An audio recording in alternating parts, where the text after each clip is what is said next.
Sábado Verde, radio y podcast, en la radio pública de la Ciudad de Buenos Aires.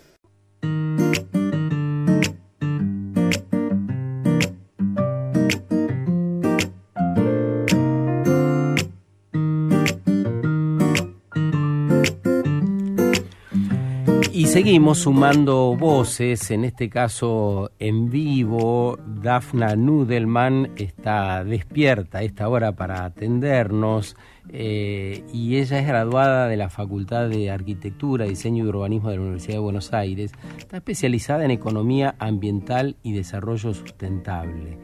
Es autora de Cómo rompimos el mundo y cómo podemos arreglarlo. Interesante porque ya con ese título podemos dar alguna idea de que el texto está dirigido a inspirarnos en mucho de lo que hace falta hacer ahora. Es decir, es una persona que ciertamente denuncia o pone en evidencia aquellas cosas que ya no funcionan más, pero también trabaja permanentemente en las propuestas e interactuando con personas que vienen del viejo paradigma para tratar de transitar hacia lo nuevo, ¿no? Así que nos pareció interesante en esta parte del año, en el arranque, tener una conversación lo más abierta posible y llana sobre estas cuestiones. ¿Cómo estás, Dafna? Buen día. Así es. Ahí, ¿me escuchás? Sí, y te escucho, te había escuchado cortado, pero se escucha con gran calidad ahora, te escucho bien. Buenísimo. Sí, ahí me gustó, ¿no? Como lo presentaste, denunciando lo que no funciona más y buscando a ver cómo construimos lo que tiene que venir diferente. Eso es.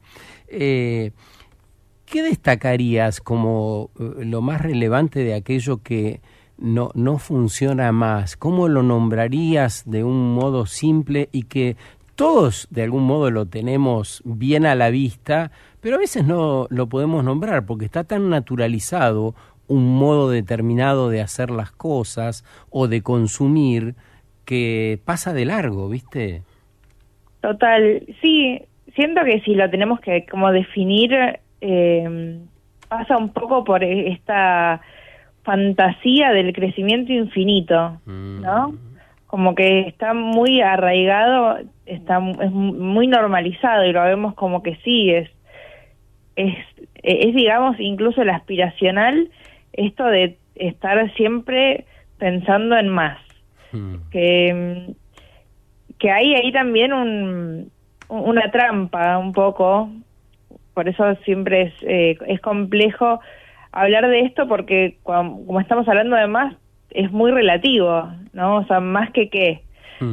Entonces ahí, cuando muchas veces hablamos de crecimiento, de que estamos necesitando de crecer, o sea, en vez de seguir pensando en el próximo cuatrimestre vamos a duplicar la facturación, bueno, pero ¿cuál es la facturación? Porque si estamos en cero, en verdad un poco vamos a necesitar. Y donde se dice, tenemos que decrecer, pero en verdad pensemos desde dónde estamos hablando cada uno.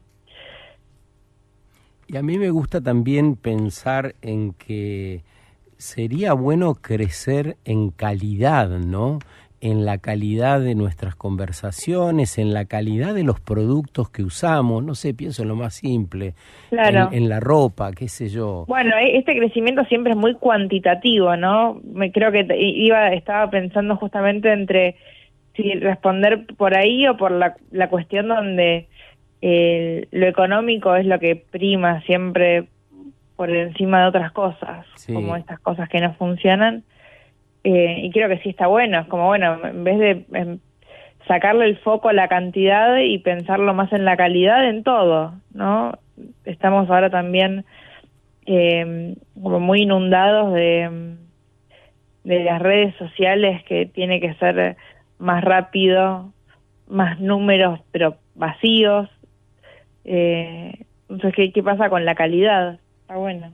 Sí, y además ahora que traes lo de las redes sociales, la información en general que circula, recién decíamos justamente que uno de los riesgos es la manipulación de la información, uno de los riesgos actuales que se están señalando desde diferentes foros, ¿no?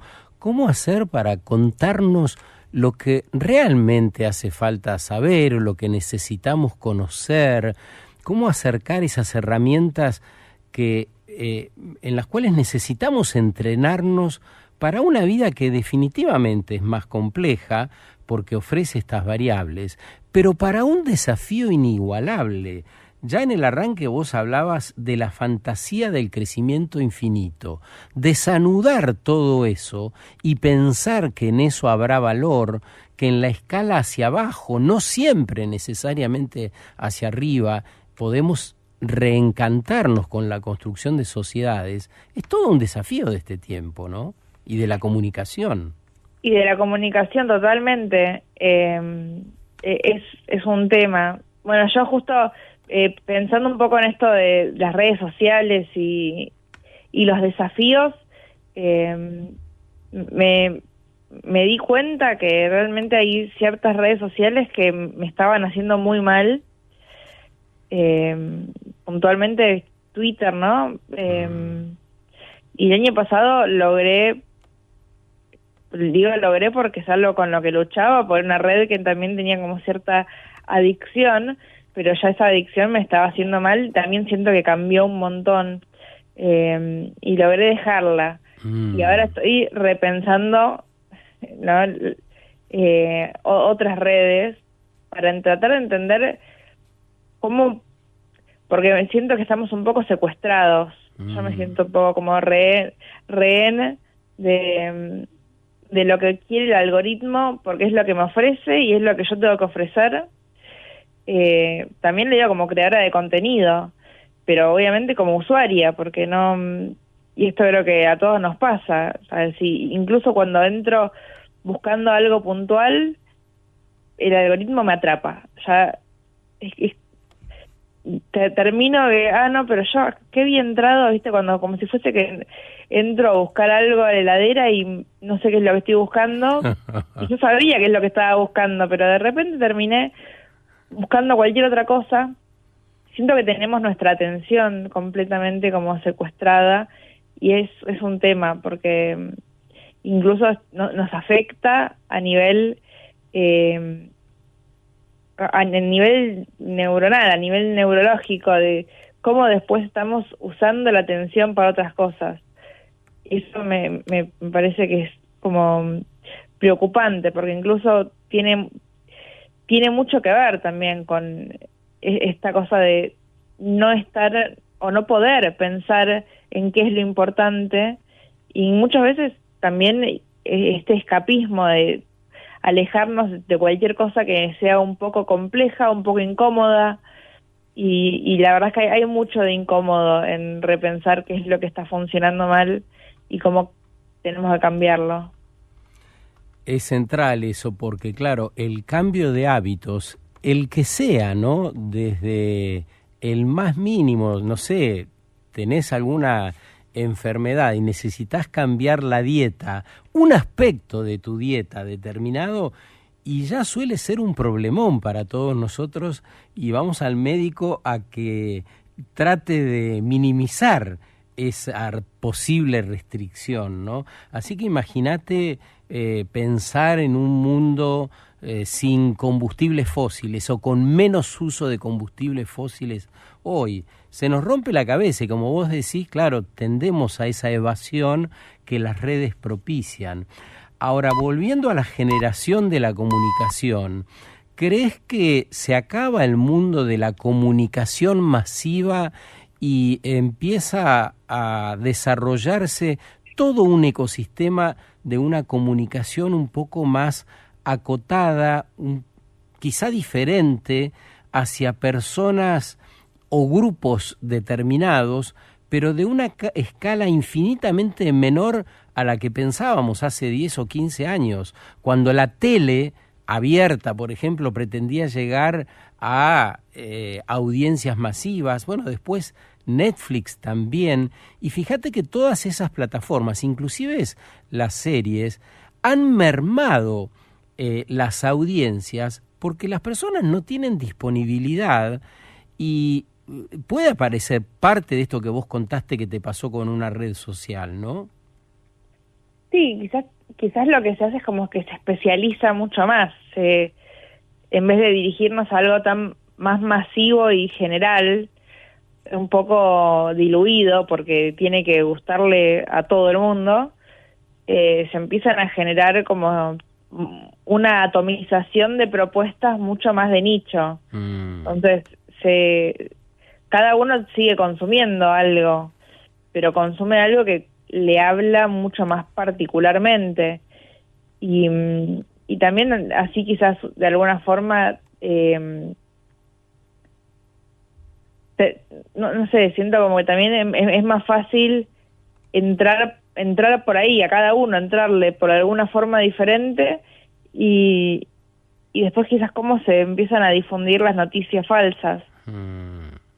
Que, bueno, empieza de una forma y puede terminar de otra muy diferente. Así es, así es.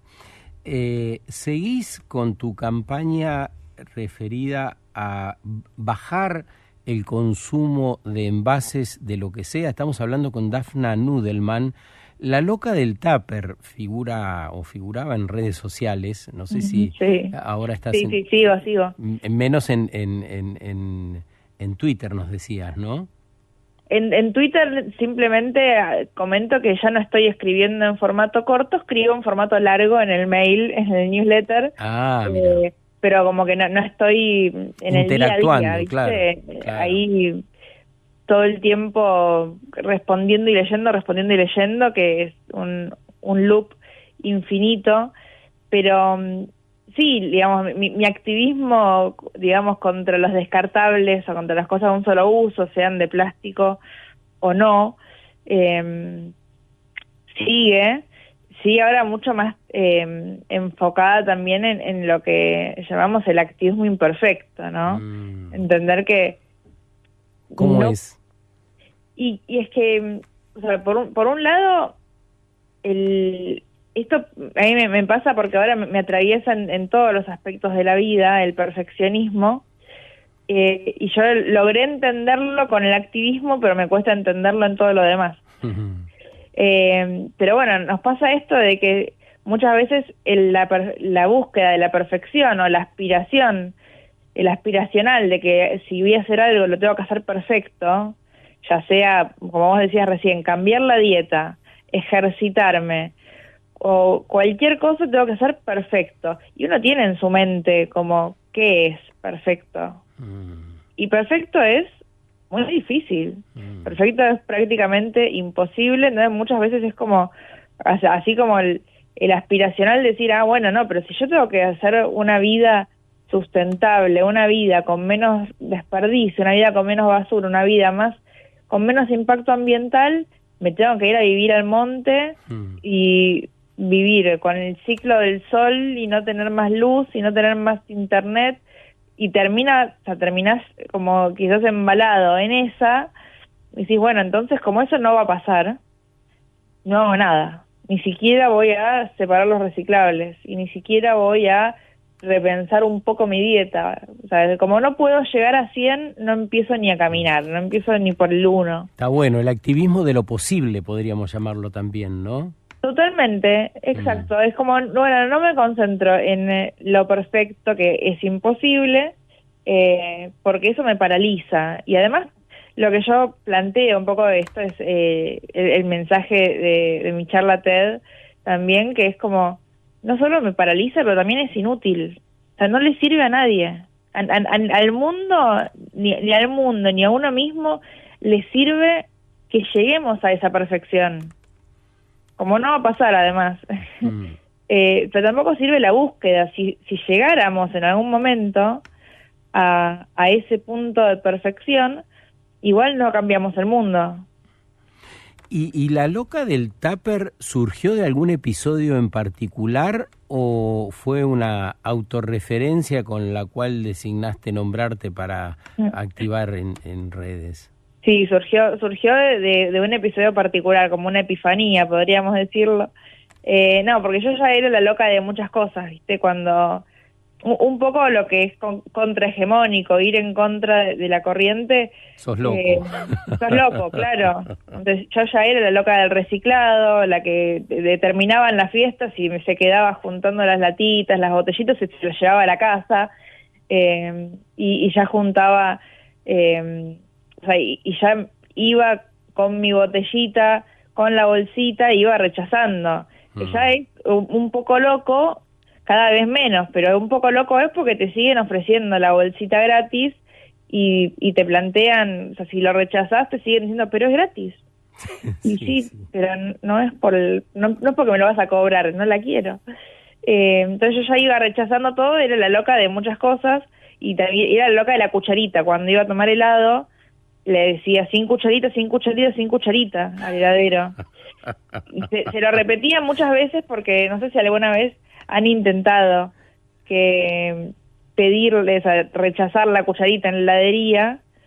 Es muy difícil porque lo tienen muy internalizado. Entonces, si no se lo estás pidiendo exactamente en el momento que están agarrando la cucharita, la vas a tener con cucharita por más que se lo dijiste antes, por más que se lo dijiste en el medio. Así que yo se lo decía varias veces y yo ya sentía cuando yo entraba, porque iba seguido, tenía una muy buena promoción en esa heladería, yo sentía que yo abría la puerta y el heladero ya me conocía, decía, ahí viene la loca de la cucharita. Claro. La loca de sin cucharita, y yo ya era la loca de la cucharita porque iba y me tomaba un helado para, o sea, tomándolo con la lengua de un vasito, sí, ¿no? Del vasito de pasta. Ahora, ¿cuál es la receptividad que hay en las empresas? Vos además tenés un buen diálogo, supongo que forma parte de este activismo imperfecto o diferente. ¿Tenés relación con algunas corporaciones o con empresas o con organizaciones que forman parte de ese viejo paradigma? ¿Con qué solés encontrarte en términos generales? ¿Hay una pared? ¿Hay receptividad? ¿Hay la sensación de que es un barco muy grande y le va a ser difícil dar la vuelta que hay que dar? ¿O hay líderes que crees que pueden llevar adelante una transformación verdadera? ¿Qué se encuentra ahí? Bueno, sí, hay un poco de todo. Hay mucho y ahora... Hay un poco de todo y ahora está cambiando. Yo estaba justo el otro día releyendo blogs míos del 2016 y me sorprende ahora lo mucho que cambió en, bueno, menos de una década, lo mucho que cambió el mundo, porque ahí estábamos como recién empezando a entrar en una onda de entender ciertos conceptos nuevos del feminismo, de la inclusión, de la diversidad, de la sustentabilidad, que desde ese momento hasta acá hubo como fueron increyendo y se fueron sumando a las empresas, y ahora de repente siento que está cayéndose todo. Es muy variable porque depende mucho de qué tan en serio se lo estaban tomando. Ahora como que se caen las caretas de las que quizás estaban subiendo porque la agenda y porque estaba de moda, y que se lo tomaban como una moda, y bueno, pasada la moda ya dejo de comprometerme con esto. Y se nota mucho también cuando esperan, o sea, siguen pensando con la billetera, ¿no? Entonces es como, bueno, pero si yo hago esto, ¿qué retorno tengo de mi inversión? Y se ve como un gasto. Sí. Pasa mucho que se ve como un gasto y no se entiende realmente entonces cómo un negocio tiene que pensarse desde su impacto no solamente económico, sino su impacto integral en las personas, en el planeta, en la salud. Sino, eso es un poco lo que nos sigue atando al viejo paradigma, donde es como, no, pero esto no, o sea, no gano más plata. Sí, pero siento que las empresas están empezando a ver todo esto, estamos empezando a ver que muchos se adherían por moda, pero también las empresas creo que van a empezar a ver las consecuencias de no haberse subido a tiempo a algo que será irreversible, porque cuando las cosas siguen atadas al viejo paradigma y no son sostenibles, bueno, justamente pasa eso, empiezan a ser inviables los emprendimientos económicos. Hay un momento en que se corta, o porque las audiencias o los consumidores empiezan a elegir de otro modo.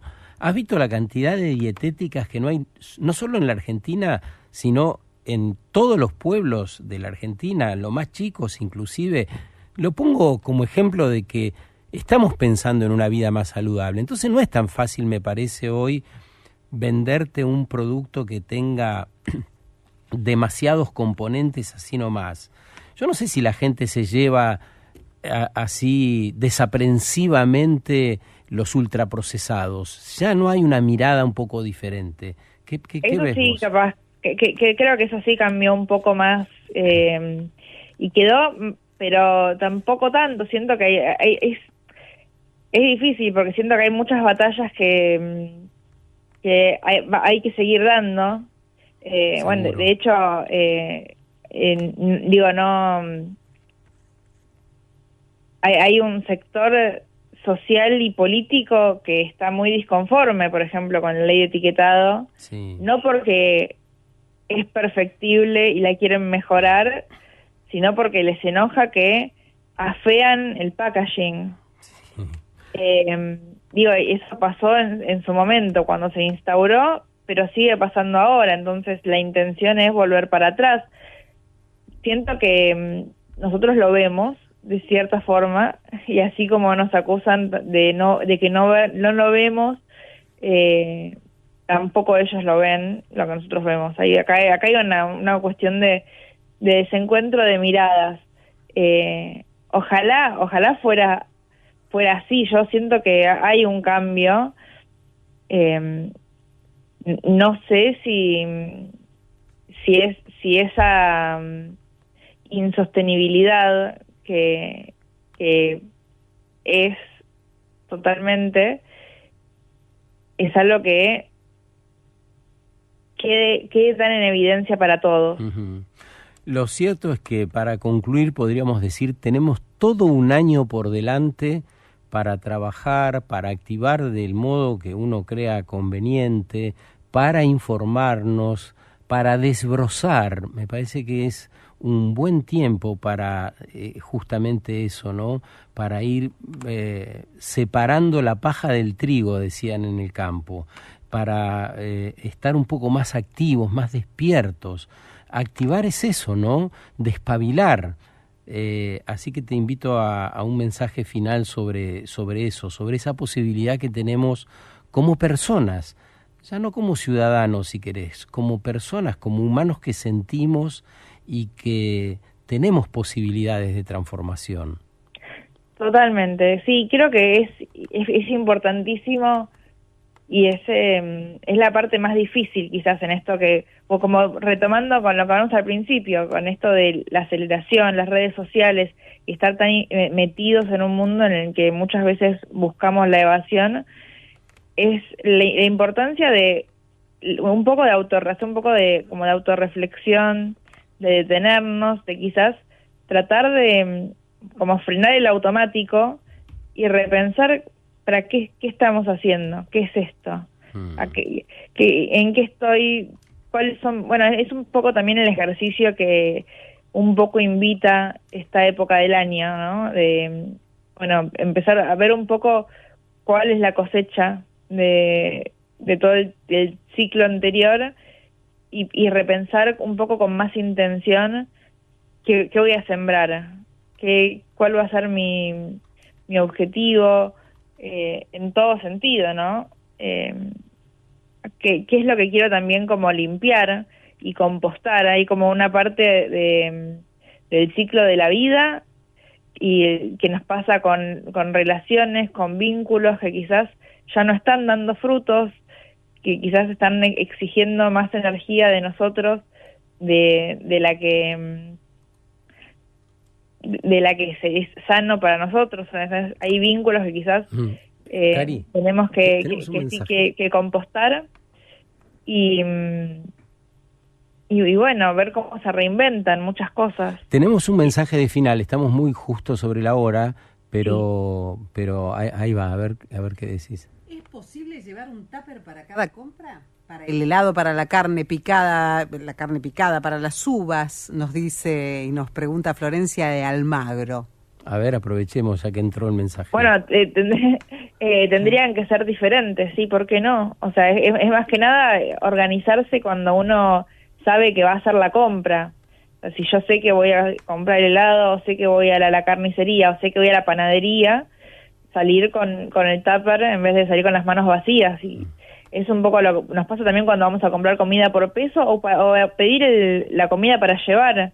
Ese para mí es uno de los tuppers más fáciles también. Si a veces tenemos una roticería o algún local del barrio donde vamos a pedir para llevar unas empanadas, lo que sea, ir con el tupper y es como, bueno, yo voy a buscar la comida, no exacto. voy a buscar y hay que entrenar la bandejita, la bolsa, el plástico. Hay que entrenar al del negocio, ¿no? En el del mercadito de la esquina hay que entrenarlo y supongo que también hay que ir con buena onda y demás para decirle, che, las uvas no me la pongas en la bolsita, ponémela en este tupper y te va a mirar raro el primer día, seguro, ¿no?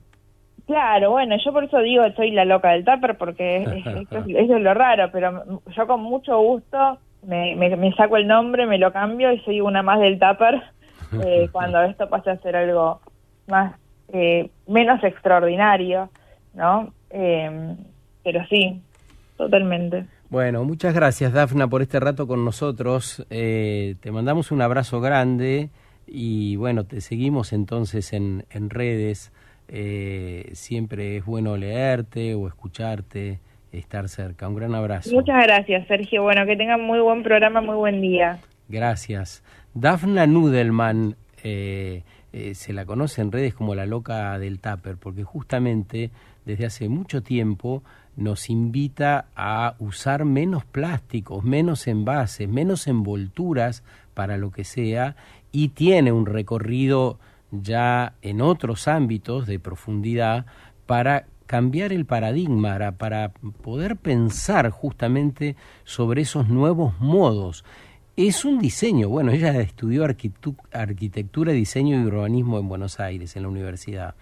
Y la verdad, estamos frente a la posibilidad de rediseñarlo todo, aún el modo en que hacemos las compras, el modo en que consumimos, cómo nos curamos, las ciudades donde vivimos, todo. Sábado Verde, radio y podcast, en la radio pública de la ciudad de Buenos Aires.